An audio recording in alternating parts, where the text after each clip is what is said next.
Bonjour à tous et bienvenue pour cette nouvelle édition du bilan 2024 de la filière ameublement et des enjeux du secteur. Je suis Cathy Dufour, déléguée générale de l'ameublement français.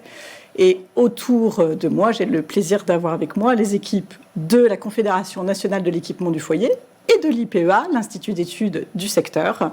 Nous sommes ensemble pour 1 heure.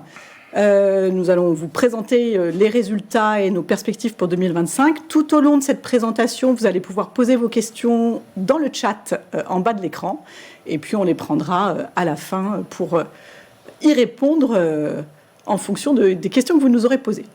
Sans plus attendre, je vais proposer à nos présidents de dire un petit mot d'accueil. Je vais commencer par Arnaud Vis, président de l'ameublement français. Merci Cathy, bonjour à tous. Écoutez, très heureux de se retrouver pour ce moment attendu. Très heureux de retrouver nos amis de la distribution et puis également d'avoir le concours de l'IPEA avec Gonel et Christophe qui vont nous appuyer de toute leur connaissance, de toute leur expertise. Didier ? Cher Arnaud, je dirais pareil, c'est toujours un plaisir de se retrouver avec les fabricants à côté de nous. Le négoce, c'est une partie de cette activité de l'ameublement. La fabrication en est une autre. Évidemment, l'IPEA est face à nous et il ne faut pas oublier que nous l'avons fondé ensemble il y a 40 ans déjà.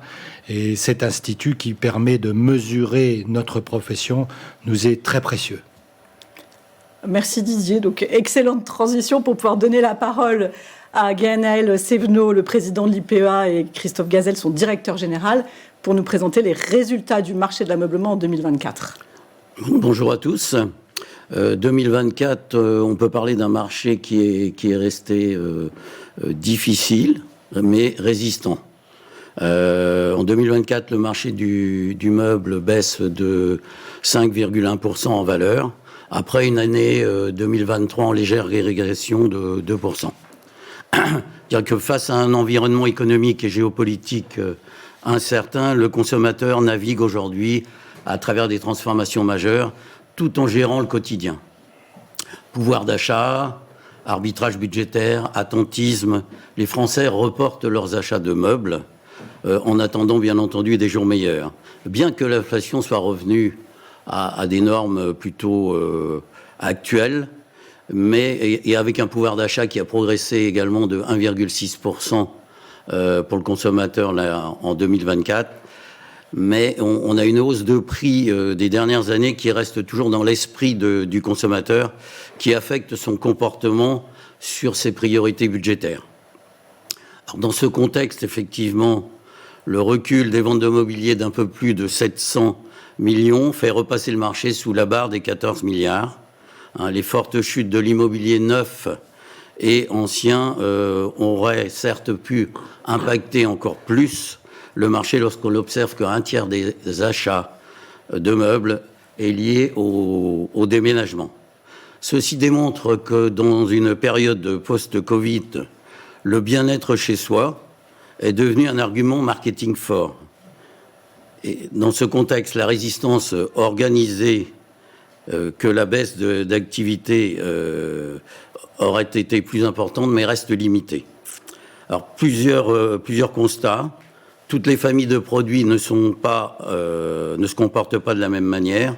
Entre les produits de confort, c'est-à-dire les familles de literie et sièges, et les produits de rangement. On observe des différences importantes au niveau des performances. Un écart se creuse également entre le marché de l'équipement et celui du renouvellement. Un troisième constat, c'est la différence de comportement dans l'investissement de la maison des Français, selon qu'ils soient citadins ou ruraux ou semi-ruraux. Et avec un avantage substantiel pour, bien entendu, cette dernière catégorie. Et puis un dernier point, c'est l'apparition effectivement de la fast-food qui s'organise autour du e-commerce et de l'ultra-fashion et du hard discount. Et on en parlera un peu plus loin avec nos partenaires.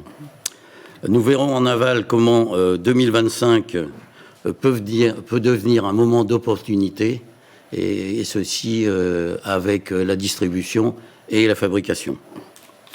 Merci Guénel pour ces grandes lignes d'introduction sur 2024. Si on rentre maintenant un petit peu plus en profondeur par segment de produits, qu'est-ce qu'on constate sur cette année 2024 ?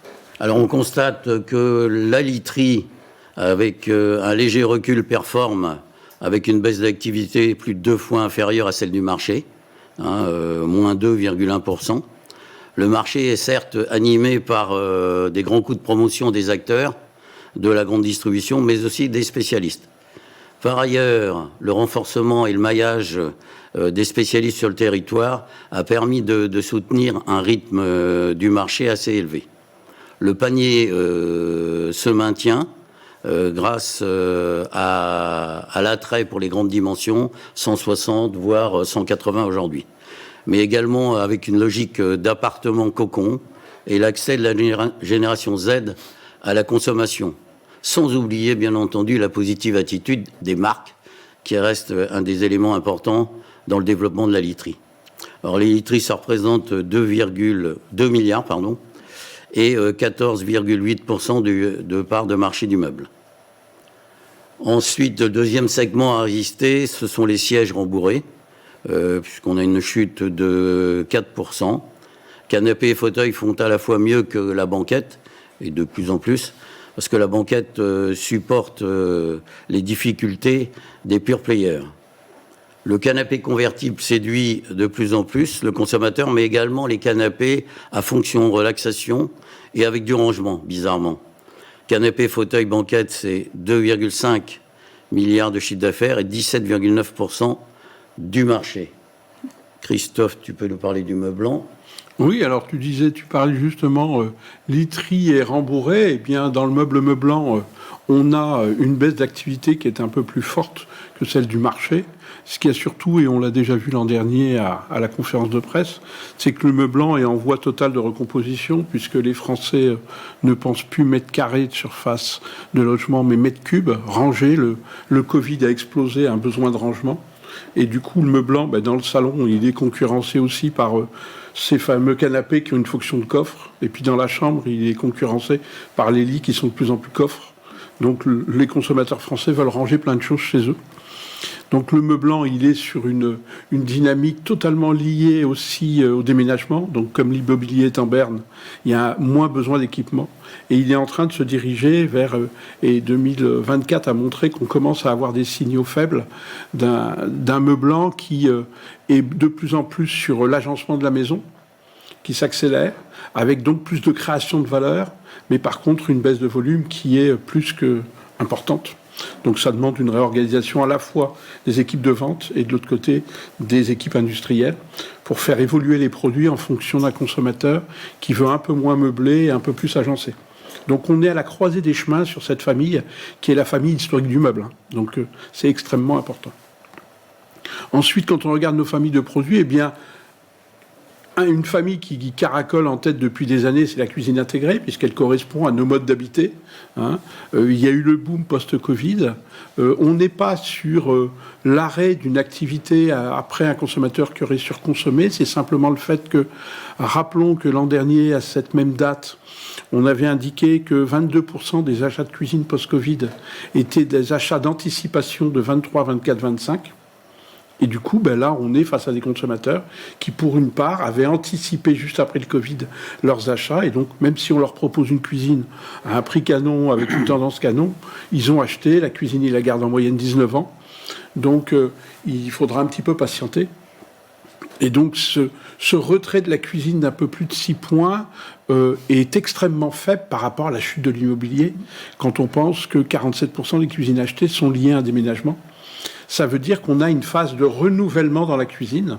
Et donc, cette tendance Covid de s'occuper de sa maison, et tu le disais tout à l'heure, Guénaël, être bien chez soi, eh bien, elle reste extrêmement forte et extrêmement favorable.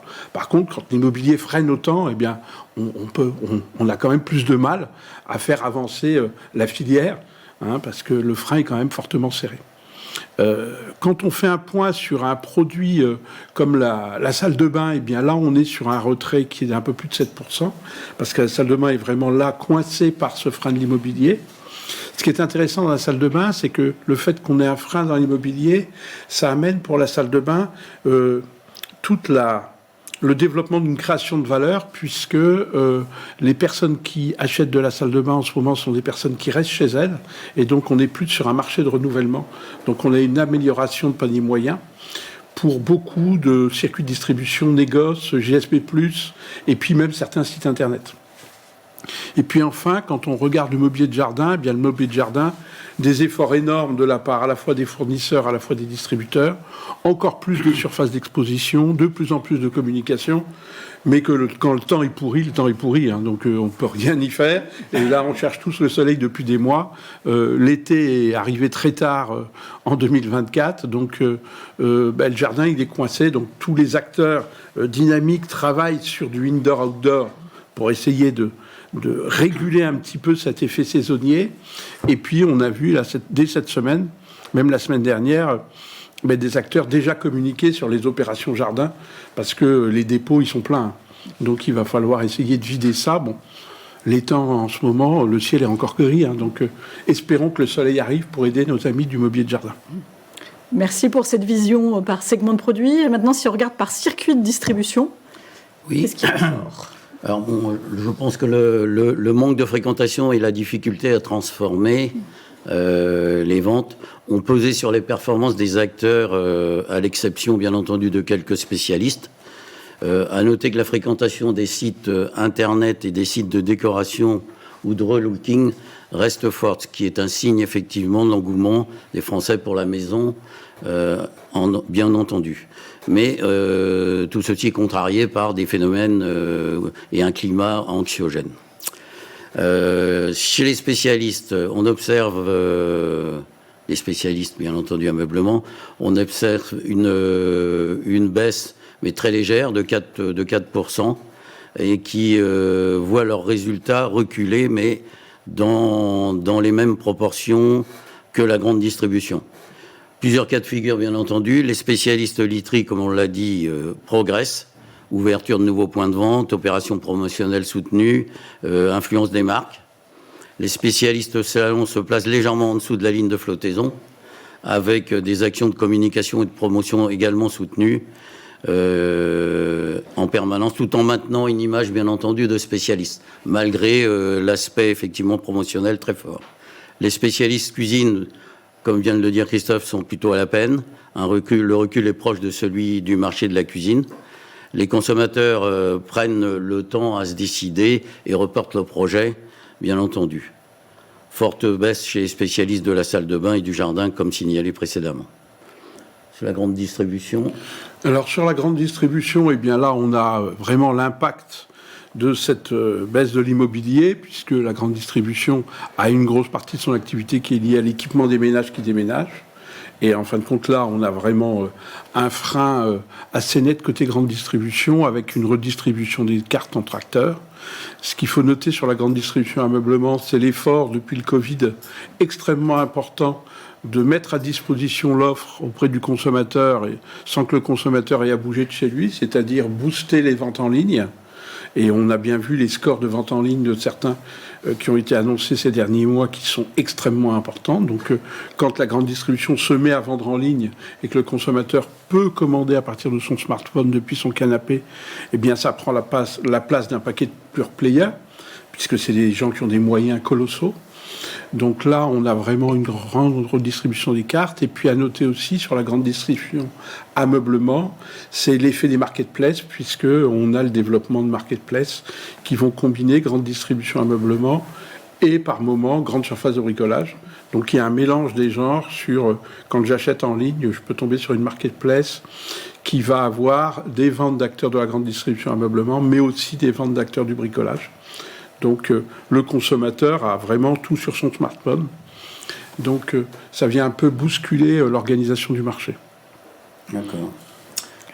Ensuite, l'ameublement au milieu haut de gamme, qui se maintient avec un niveau de moins 4%, c'est-à-dire mieux que le marché en général, des performances très correctes.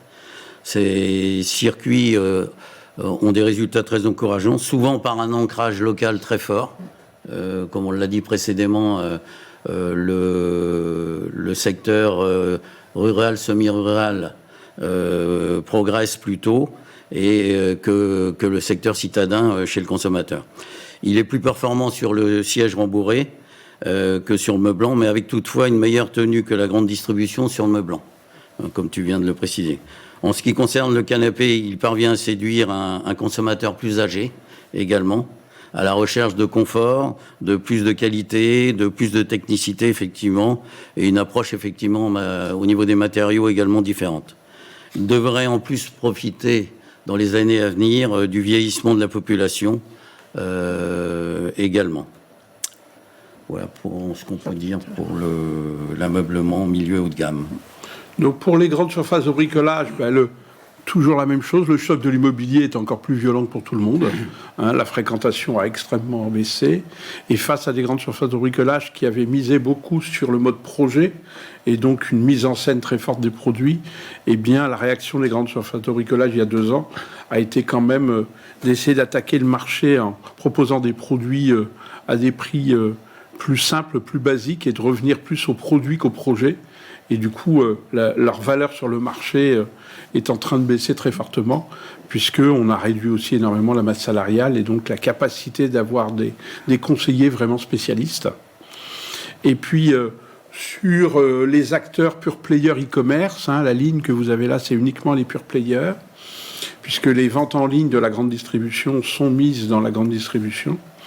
Eh bien, les pure players, ils sont sur une difficulté nette de cette montée de la vente en ligne de la grande distribution, de l'ouverture des marketplaces de la part, par exemple, des grandes surfaces de bricolage aussi.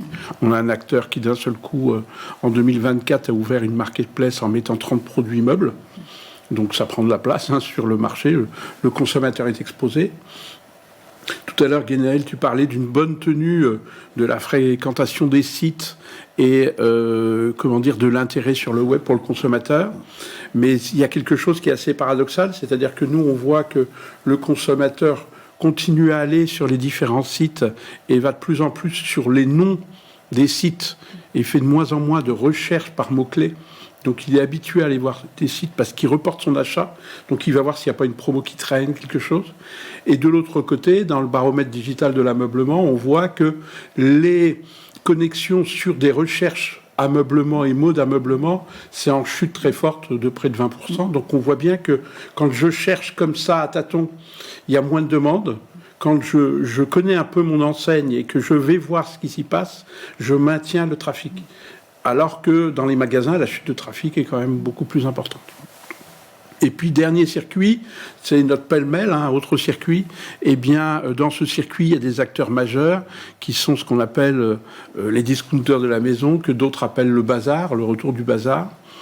Et donc, ces acteurs-là, en valeur, ils pèsent peu, mais en fin de compte, en volume, en effet parc, en aménagement du logement des Français, ils sont importants parce que eux, ils n'ont pas de baisse de fréquentation, ils ont une augmentation de la fréquentation liée à la baisse du pouvoir d'achat, liée au fait qu'on va faire un bon coup, et puis liée au fait qu'ils soient multisectoriels. Et on y va pour quelque chose, et on tombe sur du meuble, et c'est la bonne affaire, quoi. Donc, voilà, Cathy. Merci pour cette mise en perspective sur les différents segments de distribution. Alors, on a parlé à différentes reprises du marché de l'immobilier, qui est un des drivers du secteur. Christophe, qu'est-ce que tu peux nous dire dans les grandes lignes sur ce marché en 2024 ? En fin de compte, quand on est en berne, c'est-à-dire qu'il n'y a pas de construction de logement. Vous le revoyez sur les chiffres qui sont là. Les mises en chantier de logements, on est en chute libre. Les transactions immobilières, on est en chute libre. On en parle souvent. Alors, on revient sur les transactions immobilières à un rythme un petit peu historique quand même. On était monté à un pic d'1,2 million post-Covid. Là, on retombe à un peu moins de 800 000. Le rythme historique, c'est aux alentours de 800-820 000, donc on est un peu en deçà. Donc c'est vrai que ça n'aide pas. Et une statistique qui est sortie de la Fédération française du bâtiment montre que sur les mises en chantier de logement, on serait retombé à un niveau qui est proche de 1954. Donc il y a du travail.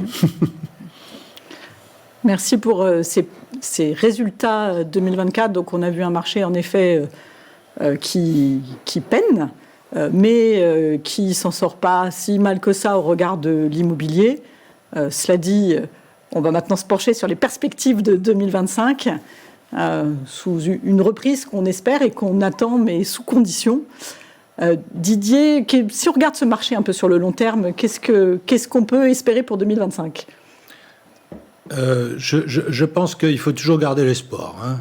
Et faut regarder les éléments positifs quand même, parce que ce marché, si nous le regardons sur une très longue période, on voit qu'on est encore au-dessus d'une certaine ligne de flottaison. Et je dirais qu'on a fait des performances importantes en 2022, ça c'est post-Covid évidemment, et en 2023 on se trouve encore à 13,8 milliards, ce qui est encore tout à fait honorable pour la consommation de l'ameublement. La courbe que nous avons quittée pourrait se calquer sur celle-là. Nous voyons que nous sommes effectivement extrêmement tributaires des permis de construire et des mises en chantier de logements neufs. On pourrait calquer ces deux courbes et nous savons que si l'immobilier marche, l'ameublement marche aussi, parce que nous vendons des meubles quand on déménage. Et alors, on déménage quand on achète et on déménage quand on change de logement pour location. Et c'est là que la consommation du meuble est importante. Alors, il ne faut pas trop pleurer non plus. C'est un marché qui est cyclique, on l'a dit, avec ces oscillations qui sont dues à l'immobilier. La période confinement, évidemment, a été extrêmement bénéfique pour l'ameublement. Les gens se sont rendus compte qu'ils étaient pas mal chez eux et que ça serait bien d'améliorer leur ameublement. Et ça a porté notre consommation. Bon, aujourd'hui, c'est plutôt un retour à la normale, je dirais. C'est pas une descente, un retour à la normale. Et le marché en 2024, il reste quand même supérieur au marché de 2019. Je pense qu'il y a un élément qui est assez positif, c'est quand même une lente mais continue restauration du pouvoir d'achat des ménages. Alors, recul de l'inflation, ralentissement de l'inflation post-énergie, ça a été quand même un choc qui est très important chez les ménages.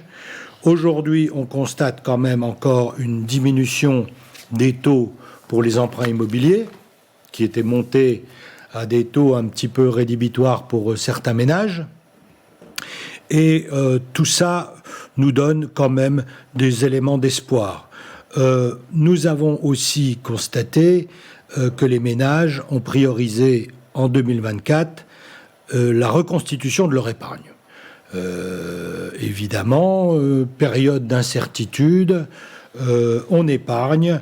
Et on est aujourd'hui à un taux d'épargne historiquement élevé en France, à 18,2.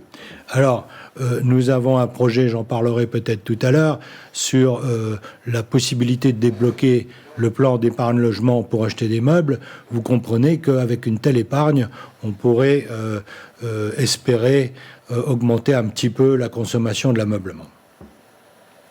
Voilà les facteurs, je dirais, d'espoir, et il faut surtout pas sombrer dans le misérabilisme. Donc on voit qu'on est dans un cycle, oui, tout à fait, sur lequel on espère une reprise. On voit qu'il y a des signaux positifs, en effet, vis-à-vis du consommateur, mais qu'il est quand même encore dans une forme d'attentisme. Si on regarde, on a beaucoup parlé de l'immobilier, les perspectives de l'immobilier pour 2025, Jean-Charles? Les perspectives de l'immobilier, on a constaté toute fin 24 un début d'inversion des courbes, tant sur les mises en chantier que sur les permis de construire. Et la FNAIM elle-même anticipe une reprise des transactions de l'ordre de 6% courant 2025. La production de crédit bancaire, toutes les statistiques bancaires montrent qu'elle a également effectivement repris en profitant de la baisse des taux notamment.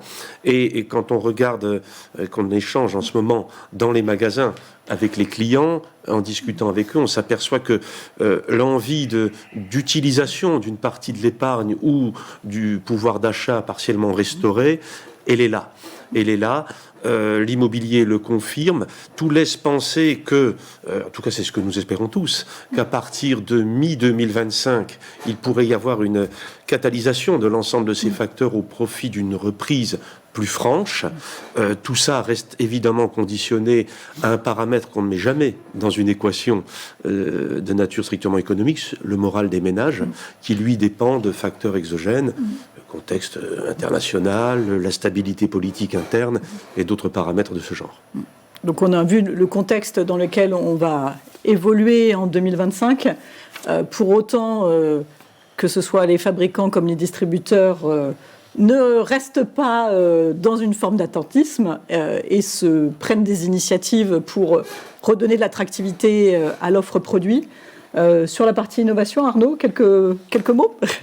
Eh bien, oui, ça me semble important de bouger, de ne pas rester dans cette forme d'attentisme. Alors, on a quelques beaux exemples sur l'innovation. On a le groupe Schmitt qui vient de sortir un nouveau concept appelé Spoon and Room, avec un objectif qui est celui de l'adaptabilité, celui d'une clientèle plutôt jeune, en recherche de simplicité, mais également de durabilité, qui est un enjeu que les fabricants de meubles et la distribution dont ils doivent s'emparer absolument pour attaquer ces marchés. Donc on travaille sur l'offre produit avec l'innovation, mais Didier, on travaille aussi sur les prix et les solutions d'accessibilité financière. Oui, c'est sûr, c'est très important et toutes ces chaînes du négoce aujourd'hui ont une politique très active en baisse de prix et en offre promotionnelle. Je parlerai des deux plus grands groupes, Ikea, qui a eu l'année dernière 2000 références baissières en septembre 2024. Bon, but Conforama, c'est des promotions renforcées tout au long de l'année pour freiner cette baisse de la consommation. Donc c'est très très actif. Et puis on travaille aussi les solutions de financement, les facilités de paiement. Tout ça est mis en œuvre par les chaînes. Et puis la fidélisation des clients, les cartes de fidélité, les programmes sous multiples formes. Tout ça, c'est développé et les chaînes aujourd'hui travaillent très très fort à ça. Alors on a vu partie offre produit, on voit aussi que les professionnels se bougent sur les nouvelles technologies, particulièrement sur l'intelligence artificielle. Oui, effectivement. Alors bon, tout le monde s'approprie ces nouvelles technologies, elles sont pleinement d'actualité cette semaine. Tout le monde tâtonne, mais on voit bien qu'au cours des 12 à 18 derniers mois, les choses se sont techniquement précisées, concrétisées. Chaque enseigne, chaque fabricant se les approprie sous l'angle qu'il juge opportun. Alors évidemment, ils le mettent pas en avant.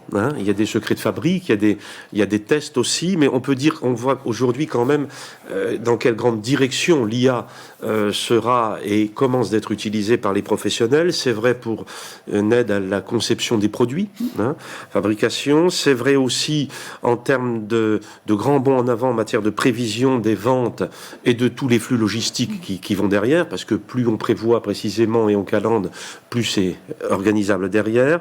Ça se traduit côté consommateur, ça peut se traduire par une diminution des délais de livraison aussi, plus rapide, des gains de productivité évidemment en interne dans toutes les entreprises, sur toutes les fonctions support. On a tous plus ou moins aujourd'hui testé un peu avec un abonnement à 20 € ici ou là à quoi ça pouvait ressembler. Des grands bonds en avant également en matière de relations clients, les chatbots un peu lourdingue, excusez-moi de l'expression, mais on les a tous vécus aussi, en tout cas irritants. On fait un grand bond en avant, là, et en termes de fluidité et de praticité pour les clients, et puis l'analyse de la clientèle aussi, qui permet, couplé au programme de fidélité et à d'autres paramètres, de faire un grand bond en avant pour mieux cibler et moins disperser les efforts, notamment marketing.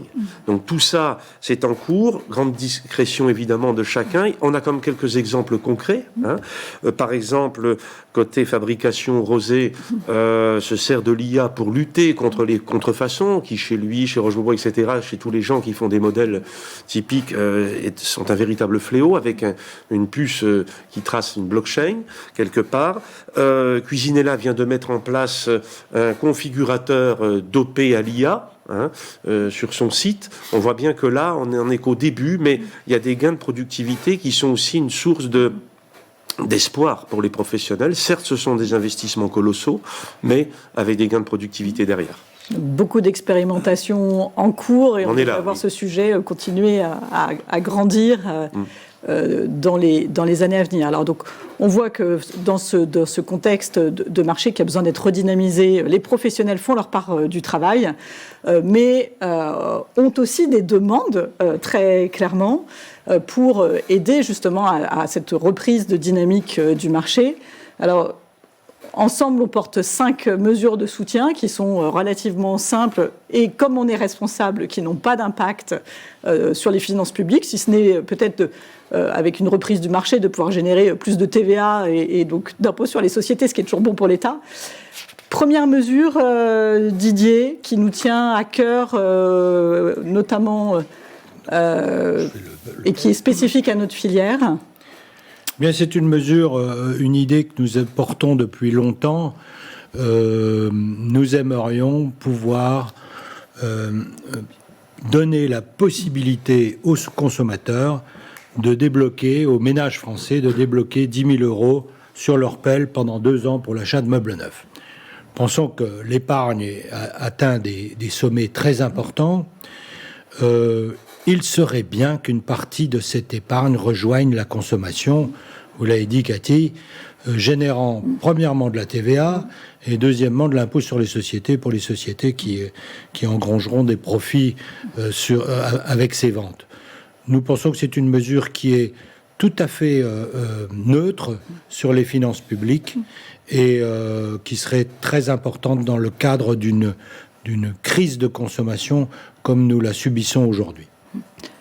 Deuxième mesure qu'on souhaite voir renouvelée, Jean-Charles, la pérennisation de l'éco-contribution ameublement. Tout à fait. Depuis 2012, tous les metteurs sur le marché, fabricants et distributeurs, se sont collectivement engagés dans le lancement puis le développement d'une éco-filière ameublement. Et ils ont bénéficié depuis la même date d'un moyen efficace, c'est-à-dire la capacité de répercuter, d'afficher et de répercuter jusqu'au client final le montant des éco-contributions correspondant à ces investissements. Le montant on est arrivé collectivement grâce à 2, puis désormais 3 éco-organismes, puisqu'ils sont 3 depuis le 1er janvier dernier, à de bons résultats en matière environnementale, des résultats significatifs. On a 96% quand même des déchets d'ameublement qui sont aujourd'hui collectés, recyclés, retravaillés. Il y a plus de 2000 entreprises, plus de 2100 je crois, qui ont déjà développé des plans d'éco-conception en faveur des produits éco-conçus. Il y a des plans d'éco-modulation aussi, d'éco-modulation des tarifs de ces barèmes. Et puis, de façon plus récente, il y a aussi un important effort qui est fait au service de la réparation et du réemploi, qu'un fonds réparation, des réparateurs agréés et des incitations financières pour le client final à faire réparer lorsque cela est possible. Donc, tout ça, c'est très bien, mais ça nécessite d'être poursuivi. Et pour être poursuivi, une condition sine qua non, c'est de pouvoir continuer à afficher jusqu'au client final et à répercuter le coût de ces investissements. Parce que cette capacité, ce droit à afficher, à répercuter, il se termine le 31 décembre prochain, donc dans 10 mois. Maintenant, et il faut pouvoir le faire pour 4 raisons. Il y a 4 raisons bien identifiées, spécifiques à l'ameublement. D'abord, ça permet de lutter contre l'inflation en évitant les prises de marge successives sur le montant des éco-contributions. Dans l'ameublement, ça ne s'est pas produit jusqu'à présent parce que nous disposions de ce droit, mais lorsqu'on regarde ce qui se passe dans certaines autres éco-filières qui n'en bénéficient pas, il n'en va pas de même. Voilà. La deuxième raison, c'est que c'est un moyen très aisé pour les pouvoirs publics comme pour les professionnels de tracer ceux qui ne respectent pas, qui ne déclarent pas et qui ne contribuent pas à cet effort collectif. On en reparlera dans quelques instants avec Arnaud. Le troisième, c'est qu'il faut quand même considérer que le poids économique de cette écofilière pour notre profession est significativement supérieur à ce qu'il peut être dans beaucoup d'autres professions. Pour une raison évidente, le marché de la collecte du recyclage, c'est un marché qui est tarifé à la tonne, au poids. Or, nous sommes sur des produits volumineux et pondéreux. C'est donc logique que cela coûte cher. Et il y a déjà une forte progression des éco-contributions, puisque sur les 10 dernières années, grosso modo, elles ont été multipliées par 2,5. En 2024, elles représentaient à peu près 350 millions d'euros de collecte, soit à peu près 2,5% si on le rapporte à la valeur du marché. Il n'y a pas de profession où le montant de ces éco-contributions représente 2,5%. Et si on s'intéresse aux trajectoires à horizon 2024, c'est-à-dire dans 4 ans... 2029, pardon, dans 4 ans, là, on serait plus près de 500 millions d'euros, c'est-à-dire environ à 4%. C'est comme si on nous disait nous allons augmenter la TVA de 4%, mais vous ne l'afficherez pas. Et donc vous ne la répercuterez pas. On imagine les conséquences. Donc pour toutes ces raisons-là, et il y a une quatrième raison, j'allais dire, qui est encore plus spécifique à notre profession, c'est que nous avons un important historique de déchets.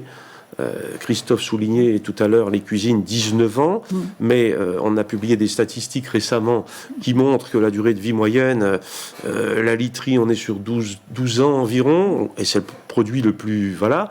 Et après, on se promène autour de 15 ans et on monte au-delà. Or, aujourd'hui, ces déchets d'ameublement qui arrivent dans les bennes, dans les magasins, dans les déchetteries ou autres, ils ont été mis sur le marché par des metteurs sur le marché qui ne sont pas les mêmes qu'aujourd'hui, pour un grand nombre d'entre eux. Et là, il y a une rupture logique.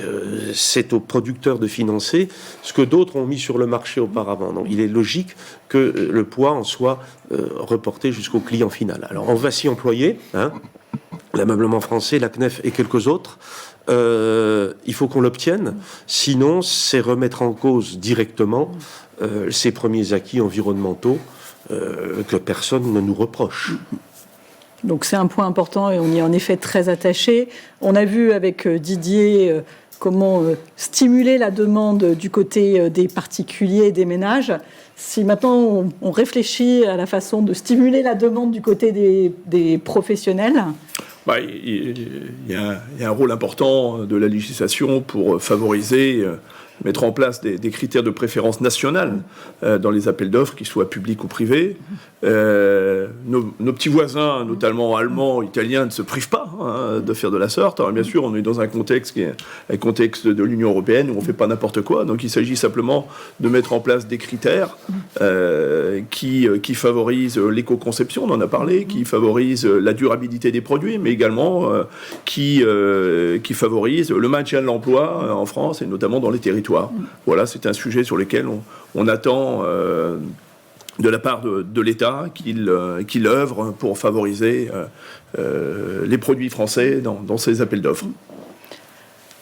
Autre mesure de soutien pour détendre la trésorerie des entreprises qui est quelque peu tendue en ce moment. Oui, Catherine, bien sûr. C'est tendu, c'est vrai. Ça vient aussi du fait que les entreprises ont eu recours au PGE post-Covid.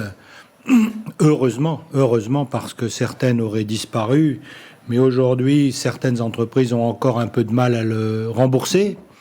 Alors, nous aimerions la mise en place d'une réglementation qui permettrait de renégocier les PGE sans que cela n'impacte la notation financière des entreprises à fin septembre 2024. Bon, nous œuvrons aussi pour qu'il y ait une généralisation de la mensualisation des loyers. Ça nous paraît très important pour les entreprises qui sont locataires. Tout ça se fait avec le Conseil national du commerce et nous avons quand même obtenu un accord en mai 2024 là-dessus. Nous espérons que ça pourra suivre sa route. Et puis, dernier sujet qui nous concerne tous, c'est la simplification réglementaire. Quels sont les enjeux derrière ça pour les entreprises françaises, Arnaud ? C'est tout à fait clair qu'on a un vrai déferlement de réglementation, qu'il s'agisse de la RDUE, qu'il s'agisse de la CSRD, même si aujourd'hui elle concerne plutôt les ETI, mais nul n'est dupe que ça s'appliquera très rapidement aux autres entreprises, PME et plus petites entreprises. On pourrait parler de la loi AGEC, et à chaque fois qu'il y a une nouvelle éco-contribution, nous ne sommes pas contre, mais tout ça, ça nécessite de l'informatique, ça nécessite... le sentiment, c'est pas le sentiment, c'est la réalité que dans les entreprises, les collaborateurs remplissent des tableaux Excel, des tableaux Excel, des tableaux Excel. Pendant ce temps, on n'est pas sur les vrais enjeux, les enjeux d'innovation, les enjeux de développement produit, les enjeux de compréhension de marché, les enjeux d'IA qui ont été évoqués. Donc tous ces sujets-là sont perturbants pour les entreprises, sont particulièrement onéreux également. Et puis, il y a un vrai sujet. Il y a un sujet également on a besoin de visibilité. L'entreprise, c'est aussi le temps long. L'industrie, c'est le temps long pour pouvoir engager des investissements, et ces règles qui changent, qui viennent se surtransposer, qui viennent se rajouter, etc., sont particulièrement préjudiciables. Et puis j'allais dire, on parle souvent des salariés qui ont besoin de sens. Mais nous aussi, chefs d'entreprise que nous sommes, nous avons besoin de sens, nous avons besoin de comprendre à quoi servent toutes ces réglementations sans y être opposés, mais on a besoin de comprendre tout ça. Donc voilà, on est vraiment en demande de simplification réglementaire. Si on comprend les enjeux souvent de la réglementation, c'est la mise en œuvre opérationnelle qui est extrêmement complexe et pas forcément à hauteur d'entreprise. Alors il y a un deuxième sujet aussi derrière ça, c'est que cette réglementation qui s'applique à des entreprises françaises qui sont des bons élèves et qui respectent la réglementation, n'est pas forcément appliquée de la même façon par une concurrence étrangère. Et on peut constater sur le marché aujourd'hui des conditions économiques qui ne sont pas toujours équitables entre les acteurs du marché du fait d'une concurrence déloyale, notamment en provenance de plateformes chinoises. Est-ce que tu peux nous en dire un peu plus ? Il est certain que le sujet de l'iniquité de marché est un sujet qui affecte nos entreprises. On parle des importations en provenance de Chine qui ont cru de 10%, 10% en valeur, mais 22% en volume, puisque ça s'accompagne d'une vraie agressivité dans les prix. On est également sur le développement des places de marché chinoises, dont 2 sont dans le top 10. Avec des volumes considérables. Au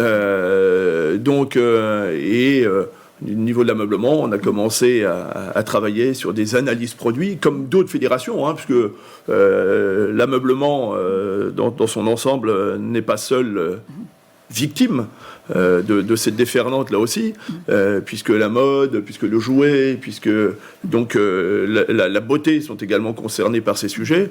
Donc on travaille sur de l'analyse des produits pour essayer d'identifier la qualité des produits qui ne respectent pas les mêmes normes. Ça c'est un vrai sujet. On parle de violation de la propriété intellectuelle, donc qu'on entend souvent par contrefaçon, mais pas que. Il y a aussi le sujet de ce qu'on appelle la dupe,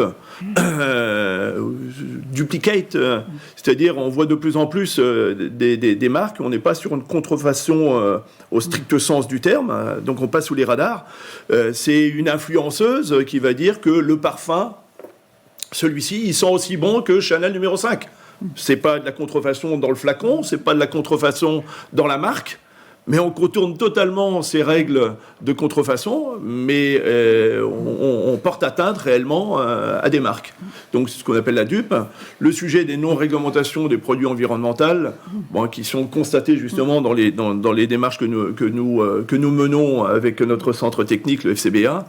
Et puis enfin, non-respect de la réglementation RGPD. Enfin voilà, tout ça, il est nécessaire que soit pris en compte et on sollicite les services de l'État de façon à ce que ne passe pas sous les radars un certain nombre de produits qui, du fait de petits prix d'ailleurs, passent sous les radars des contrôles des douanes notamment, et qui, de surcroît, étant très principalement de moindre qualité, vont remplir les bennes pour lesquelles nous payons des contributions, et la boucle est bouclée. Alors justement, sur ce sujet... à la fois pour protéger nos entreprises françaises de la fabrication et de la distribution d'ameublement, mais aussi les consommateurs. Jean-Charles, qu'est-ce qu'on porte et qu'est-ce qu'on demande haut et fort? Oui, alors, il y a plusieurs moyens. Je pense qu'on peut dire la Chine, c'est vrai, on l'a vu dans d'autres professions, Arnaud vient d'en parler. Depuis mi-24 à peu près, dans la profession de l'ameublement, les choses se sont amplifiées, mais nous avons affaire à un État qui a des intentions délibérées. Au jour d'aujourd'hui, son marché intérieur pour nos familles de produits est atone, à minima. Son marché extérieur historique, que sont les États-Unis, est en train de relever des barrières douanières progressivement. Donc, évidemment, il cherche des débouchés. Et comme débouchés pour les produits d'ameublement, il y a la vieille Europe. Bon, voilà. Ça participe d'intentions bien délibérées, puisque dans le 14e plan de soutien à l'économie chinois, il est explicitement écrit qu'ils font du soutien public par tout moyen au développement de ces exportations. Donc si l'on veut lutter efficacement contre de telles intentions qui nous sont néfastes, il faut bien cibler l'action. Et cibler l'action, c'est bien s'en prendre aux exportations directes. Eh bien, chaque mot compte, via des plateformes territorialement basées chez eux. Il faut bien distinguer. Et là, il y a plusieurs moyens. Il y a 3 objectifs d'abord. Obtenir des pouvoirs publics européens et français une augmentation des contrôles et des sanctions. À titre d'exemple, il faut quand même noter que l'Indonésie, le Vietnam et la Thaïlande ont interdit ces plateformes sur leur territoire pour protéger leur propre tissu économique. Lutter également contre certains avantages de fait dont bénéficient les produits écoulés via ces plateformes, notamment l'exemption des droits de douane pour les produits inférieurs à 150 €, qui date de 1992. 92, c'est loin. Et puis, il faut également prouver et interdire les reventes à perte via les soutiens publics, puisque certains produits, de nos familles de produits sur notre marché, arrivent livrés chez le consommateur en France à des prix inférieurs au prix matières premières ou au prix du transport, selon les cas. Ce qui prouve bien que, de toute façon, il y a revente à perte, forcément. Alors, il faut se greffer, évidemment, sur 3 actions qui sont déjà engagées. D'abord, obtenir une accélération de l'enquête en cours de la DGCCRF en France, qui a été ouverte depuis 2 ans maintenant, contre certaines de ces pratiques, avec l'objectif d'obtenir le déréférencement des acteurs concernés pour les multiples causes. Comme Wish a déjà été déréférencé, il faut s'en souvenir, il y a des précédents, c'est pas impossible. Il faut soutenir également l'action engagée par la Commission européenne et le Conseil contre Temu, dont la presse s'est fait les échos encore récemment, en nous basant sur la directive sur les services numériques. Il y a quand même des obligations auxquelles s'astreignent tous les opérateurs français avec leur marketplace. Ils en sont juridiquement responsables en cas d'infraction. Il ne faut pas l'oublier. Donc, il n'y a pas de raison que des tiers s'affranchissent. Et puis, il faut également obtenir des sanctions pouvant aller jusqu'à l'interdiction de certaines pratiques commerciales. Et là, on a fondement juridique aussi, avec la réglementation européenne spécifique aux plateformes que j'évoquais à l'instant. Il faut que ces opérateurs, s'ils veulent agir sur le territoire européen, le fassent à armes égales et pas de façon déloyale. Voilà toutes les actions qui sont lancées. Pour l'instant, sur notre marché, ça n'est pas à contrario du marché de la confection, par exemple, de niveau structurel, mais ça peut vite le devenir. Oui. Si on laisse faire, ça peut vite le devenir. Et pas que sur l'entrée de gamme. Aujourd'hui, on voit, même en banlieue parisienne, un magasin ouvert par un opérateur chinois, en direct, sur une zone commerciale. Voilà. Alors c'est un test, et c'est sur la cuisine. Donc une demande très forte d'intervention de l'État français et de l'Union européenne pour rétablir des conditions économiques équitables et lutter contre cette forme de concurrence déloyale qu'on peut constater arriver sur notre secteur de l'ameublement, comme ça a déjà pu arriver de façon notable sur le secteur de la mode, où tu le signalais, du jouet. Merci pour ces éclairages sur le bilan 2024 et les perspectives de 2025. Et donc, on vous propose de prendre un temps de questions-réponses pour terminer cette conférence de presse. Donc, on va partir des demandes qui sont déjà arrivées. Alors, il y a deux questions qui sont relativement similaires sur les chances d'aboutir, les chances pour la CNEF et l'ameublement français d'aboutir les démarches, notamment sur le déblocage du PEL.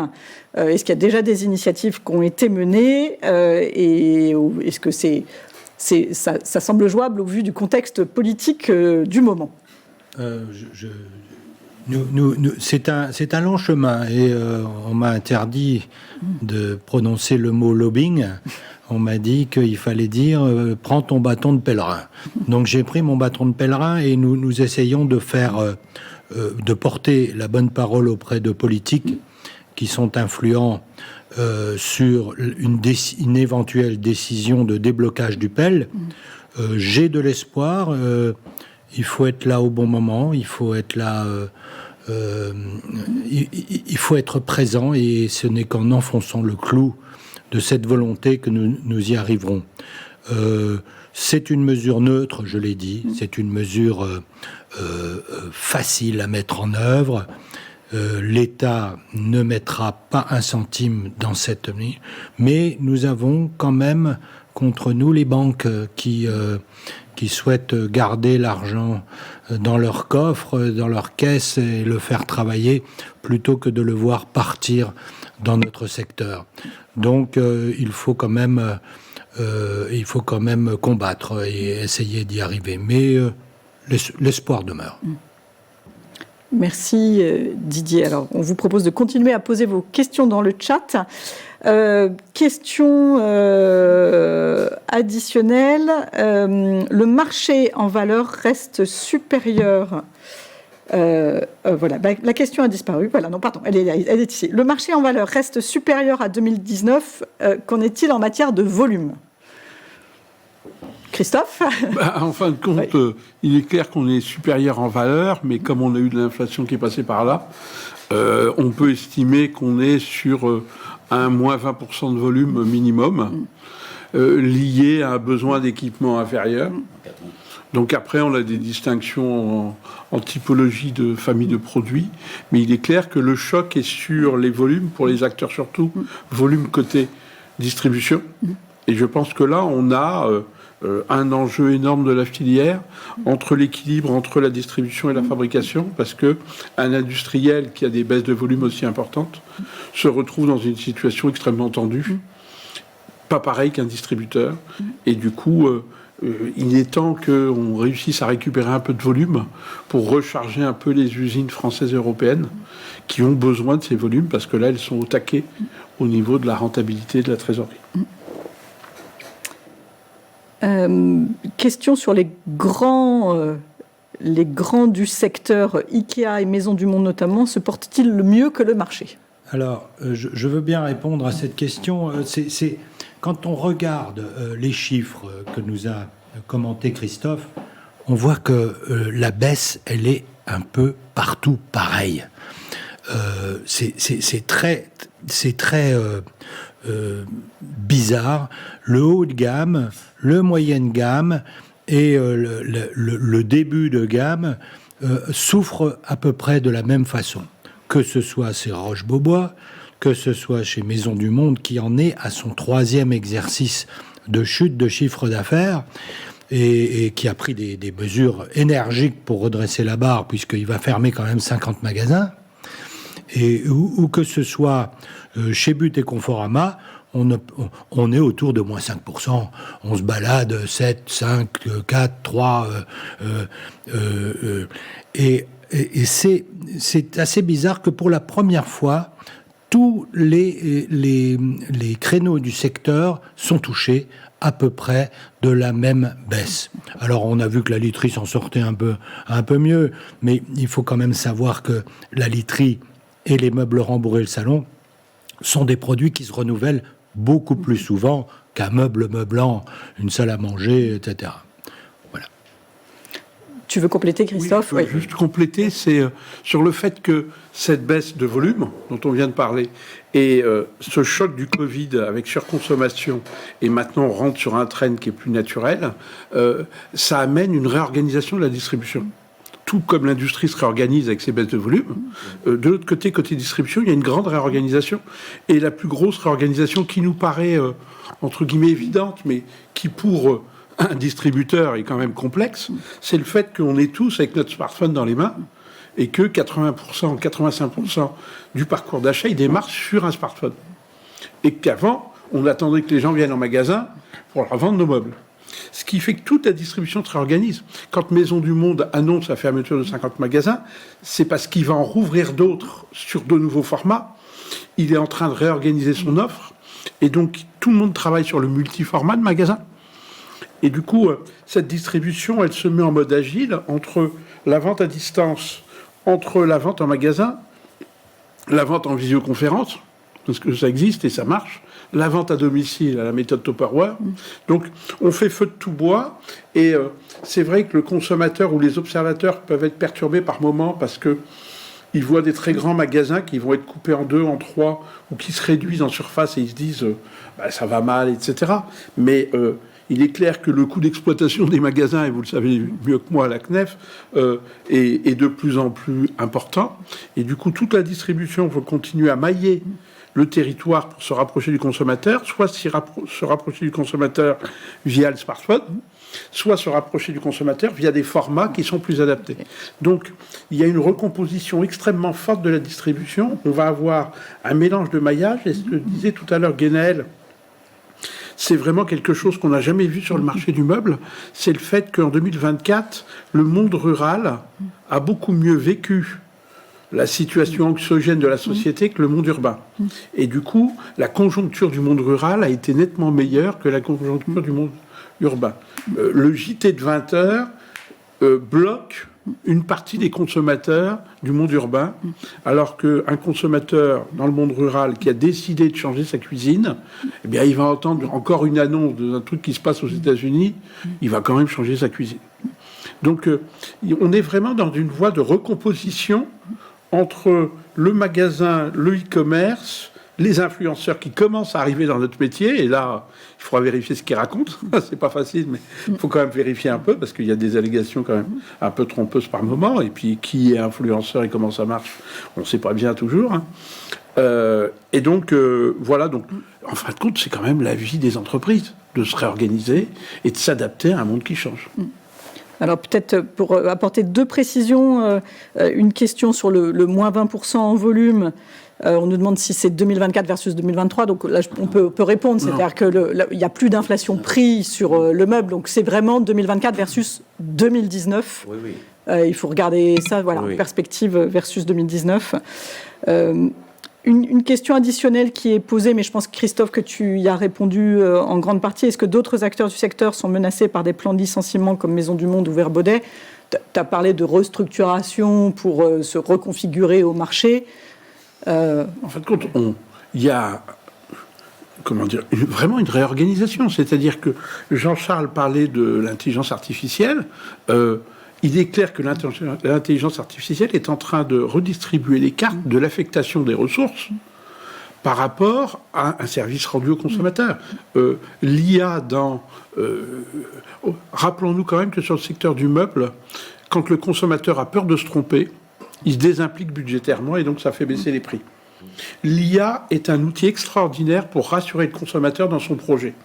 Parce que ça propose, et ça va proposer d'une manière phénoménale, des projets au consommateur en fonction des quelques réponses qu'il va poser à des questions et qui ne sont pas forcément liées à la maison. On va lui poser des questions sur son style de vie, etc., sur ce qu'il aime, et on va lui générer un projet ou plusieurs projets de cuisine, de salon composable, d'aménagement de bibliothèque, d'un énorme lit avec des rangements et des éclairages, etc.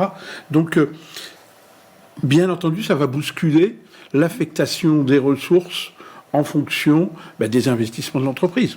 Mais c'est juste de l'adaptation. On passe très vite du succès à la détresse, je dirais. Vous regardez des enseignes qui sont proches de nous parce qu'elles ne font pas que de l'ameublement. Vous regardez Jiffy. Aujourd'hui, c'est très très compliqué, alors qu'il y a 4-5 ans, c'était un grand succès. Stocomanie licencie 70 personnes. C'est des réorganisations fortes dans ces sociétés et les équilibres sont très instables. Une collection ratée, une hausse de prix, on s'embourgeoise un petit peu, et puis tout d'un coup, votre clientèle ne se retrouve plus du tout dans votre enseigne. C'est très subtil, et ça nécessite de la part de ces sociétés beaucoup d'attention. Ce que tu veux dire, c'est que ce sont des replis, mais qui font suite à des très très belles années, un développement spectaculaire. Question additionnelle, est-ce que la seconde main fait concurrence au secteur? Quelle part du marché ou est-ce que le secteur se réorganise pour l'intégrer dans sa chaîne de distribution? Oui, la seconde main est là, et elle est bien là. Dans l'étude européenne qu'on a réalisée en 2024, financée par nos amis du Codifab, on voit que la France est quasiment un des pays leaders sur la seconde main. Ça passe par des plateformes comme Le Bon Coin ou la marketplace Facebook. 25% des meubles qui sont rentrés chez les Français en 2024 sont des meubles de seconde main. Et la seconde main, c'est pas que la brocante. La brocante, c'est 15%. La seconde main, c'est des meubles de grande distribution que le consommateur revend. Et du coup, dans le cycle de vie du produit, et Jean-Charles en parlait tout à l'heure, la durée de vie des produits, en fin de compte meubles, sur les 20 dernières années, est restée à peu près la même. Par contre, ce qui nous étonne tous, après, quand on discute autour de nous, on se dit oui, il y a plein d'exemples, mais on ne pensait pas que le phénomène était si important. Ce qui nous étonne tous, c'est que le consommateur a maintenant une attitude par rapport à l'ameublement qui est différente, c'est-à-dire que il va acheter un produit et il ne va pas se gêner pour le revendre au bout de 3-5 ans. Et ce produit va passer dans un autre foyer, Ça veut bien dire que les meubles de grande distribution, déjà, sont plus solides qu'avant. C'est-à-dire que les efforts industriels d'avoir des produits accessibles pour le plus grand nombre sont des produits qui peuvent être démontés, remontés, démontés, remontés. Alors qu'avant, tout le monde disait on démonte, ça va à la benne. Ça veut bien dire que... Et du coup, même dans la literie, on voit bien qu'il y a des consommateurs qui achètent, ils gardent un matelas 3-4 ans, et pour une raison ou pour une autre, ils le revendent, des gens le rachètent, ce qui peut étonner, mais ça existe, et c'est pas neutre. Et du coup, on voit bien qu'on a des cycles de 0 à 5 ans, de 5 à 10, de 10 et plus. Et donc la seconde main s'installe. Et ce qui est intéressant, c'est qu'elle s'installe, bien entendu, beaucoup plus chez la génération Z. Puisque quand on pose la question aux plus jeunes, ils nous disent 33%. Évidemment, si j'ai besoin de quelque chose, mon premier réflexe, c'est d'aller sur la seconde main. Donc, l'industrie y est pour quelque chose parce qu'elle fabrique des produits qui sont costauds, même sur des premiers prix. Bon, à mon avis, les trucs des plateformes, ça n'a pas de seconde main, mais ce qu'on fait, ça va. Et de l'autre côté, la distribution, toute la distribution est en train de travailler sur gérer la seconde main. Parce qu'à la fois, ça nous concurrence, à la fois, ça va devenir naturel, mais par contre, pour l'instant, personne ne gagne de pognon avec la seconde main. Donc c'est un service rendu, le modèle économique, il est quand même très compliqué. Donc tout le monde est en train d'y travailler. Des espaces physiques de seconde main dans l'ameublement, c'est très compliqué parce que ça demande des mètres carrés qui ne sont pas rentables pour l'instant. Donc il y a des sites, il y a des plateformes, il y a plein d'initiatives. Il y a des startups qui se sont montées là-dessus, certaines ont disparu, d'autres se repositionnent. Et puis pensons aussi la seconde main, entre guillemets neuve, c'est-à-dire tous les retours de colis. Et là, on a la chance d'avoir au moins une belle start-up française qui accompagne les distributeurs et les pure players sur le fait de trouver une issue à un produit que le consommateur refuse, au lieu que ça reparte à un dépôt central, ça trouve un client à proximité. Donc ça, c'est déjà un effort. Mais tout le monde y travaille. Et il est clair que ça vient réduire le nombre de meubles neufs vendus. C'est une évidence. Merci à tous. On arrive à l'issue de cette conférence de presse et des questions. Voilà, vous avez vu que sur un marché qui est dans une forme de cycle pas très favorable en ce moment, on espère que les signes de reprise se concrétisent, que pour cela, on a besoin que les consommateurs réorientent leur épargne vers de l'ameublement. Les professionnels se bougent pour ça, mais on a aussi besoin du soutien de l'État pour pouvoir, notamment par le déblocage du PEL, réorienter l'épargne des consommateurs et assurer aux acteurs aussi une concurrence équitable sur le marché face à une concurrence déloyale qui se développe. Merci de nous avoir suivis. On vous donne rendez-vous l'année prochaine à la même période. Et le dossier de presse vous sera envoyé à l'issue de cette conférence. Merci et à bientôt. Merci Cathy. Merci.